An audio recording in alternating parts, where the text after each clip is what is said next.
It's a service business. We don't sell product. We sell service. In a service business, who always determines what's valuable?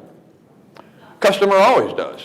They may not be right, but it doesn't matter. They're the ones who decide. So you need to know what they think is valuable. How do you do that? Proactive and purposefully. We didn't do this yesterday. I'm going to give you 3 quick little tidbits right here, right now. And this is obviously for all of you. Here's what you're going to do from now on so you know what your customer wants from you and sees as unique, compelling, and valuable. We don't decide what's unique, compelling, and valuable. They decide what is. So we need to ask them. We need to ask them on purpose. So from now on, in every interview you do with a buyer or a seller, you're going to ask a question. Of the 7, here's one I would suggest that you ask, as close to upfront as possible. Mr. and Mrs. Seller, if price and commission were not an issue, what 2 qualities and/or services would you be looking for in an estate agent? Mr. and Mrs. Seller, if price and commission were not an issue, it's important to take that away because that's where they're going to go. Mr. and Mrs. Seller, if price and commission were not an issue, what 2 qualities and/or services would you be looking for in an estate agent? Would you not want to know that anyway? And here's the deal. If you ask that every time you interview a buyer or a seller, whether you get that person as a customer or client or not, you will hear a theme. You'll hear the same thing repeated over and over again. What are they telling you? This is what we find valuable. Now you need to figure out how to put it into your presentation and/or your service package. So number 1, you're going to ask a question. Mr. and Mrs. Seller, if price and commission were not an issue, what 2 qualities and/or services would you be looking for in your estate agent? Do any of you do a survey after you go to settlement? When they get the keys, you get the check, and they move into their house. Do you do any sort of a survey of that customer? Anybody?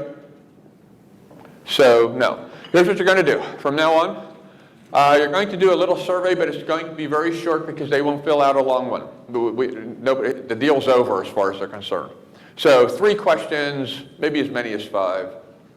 But question number 1, here we go. I don't want to do a whole lot of this again because I want to speed this up. But customer satisfaction is not the goal. It's a supportive asset of loyalty, but it's not loyalty. Remember we talked about this a little bit yesterday? I mean, it's a supportive asset, but a satisfied customer does not refer people to you. A loyal customer does. So you have to do more than, so the survey shouldn't ask, were you satisfied? Because we don't really care. Well, if you're looking for loyalty, you don't measure satisfaction. You're asking the wrong questions. Again, I work with a number of 5-star hotels. Here's one of the questions that they always use. Tell me the one thing that was most memorable about the transaction. That's the words you want to use. Not satisfied. What was the one thing that was most memorable during this transaction?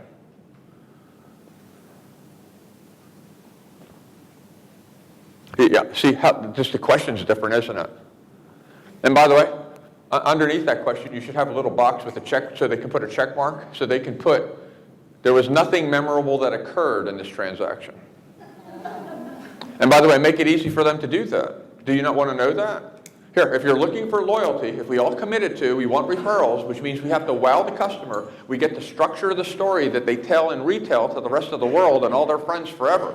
Well, if we get to make up the story based on what they tell us, we need to know what they think is memorable, or if nothing was memorable.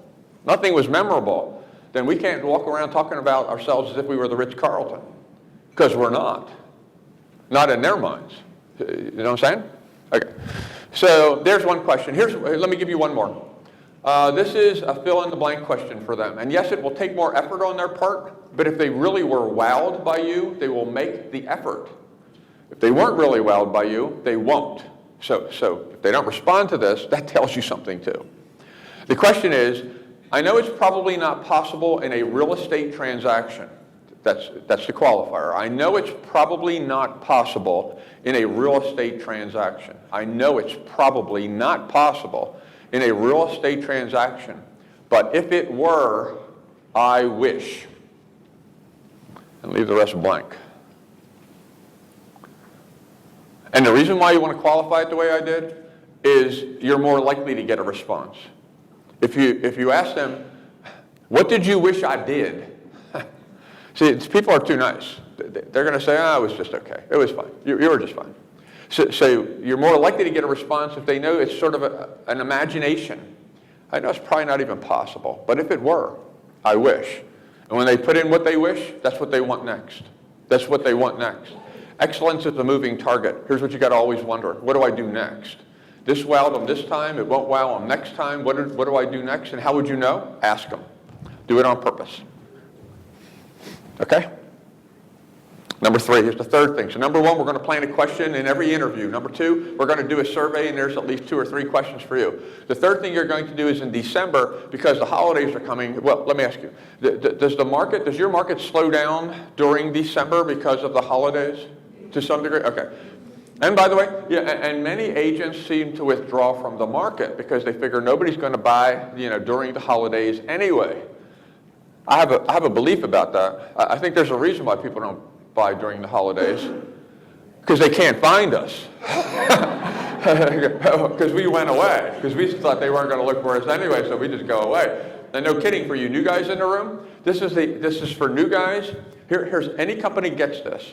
How do you get market share? How do you gather market share? You have to take it away from somebody else. When's the best way to take it from somebody else? When they leave. When they stop being present, then you enter the marketplace. And even if you don't get anything in December, and you probably won't, you'll start to get it in January and February because you were there in December. Do something now, get something later. So here's the premise to this. You're going to pick your best 9 customers from the year 2011. The best 9. The first week in December, you're going to take 3 of them, and if it's a couple, 3 couples, to breakfast or lunch, a little mini event, just to thank them for their business. The second week, you're going to take 3 more, and the third week, you're going to take 3 more, and the fourth week, you're going to go home for Christmas, or whatever holiday you celebrate. But we're not going to withdraw the whole month of December. We're going to be present. And here's what you're going to do. You're going to ask at the table when you're having breakfast or lunch with them. First of all, you're going to thank them for their business. The market's been really tough. You were excellent clients. I really appreciate the business. This is just my way of thanking you. If it's appropriate, they've been asked and taught about the issue of referrals, and you've been sending them letters. Drop it in, if it's appropriate. If you sense that it's not cool to do it, leave it alone, because you're doing the letters anyway. But you've done a run-up to it. If you can drop in, and I want to thank you again because I've already gotten a couple referrals from you guys. Boom, drop it in. And then number 3, Mr. and Mrs. Sellers, buyers, Bonnie and I really do believe that excellence is a moving target. And since you just went through our service package, you can help us with this.